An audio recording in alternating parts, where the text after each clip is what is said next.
Welcome. In front of me I have AMAZFIT Bip 6 and I'm gonna show you how to uninstall applications on this watch.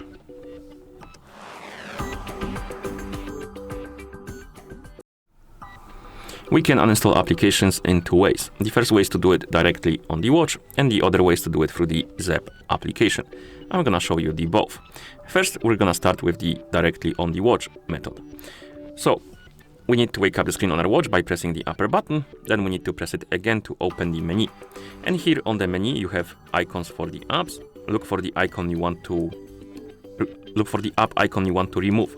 For example, I want to delete this science calculator. And once you find the icon, press and hold on it. The watch will enter the edit mode, and once it does, you will see the minus icons on the apps you can remove from your watch. And then you can tap on this, tap on delete, and the app will be removed. Then you can press the upper button twice actually to go back to watch face, and that's how you uninstall the applications directly on the watch. And to do it through the phone application, open the Zepp app on the phone that is paired with your watch, tap on devices.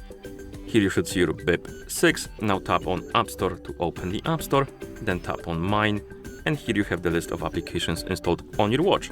And to uninstall the application, I believe you can tap on More. You can tap on this bin icon right here, select the app, tap on delete, tap on OK, and the application will be removed. And if you go back to the menu, the icon of the app should also disappear, like this. Okay, and that's how you uninstall applications on this watch. Thank you for watching. If you found this video helpful, please consider subscribing to our channel and leaving a like on the video.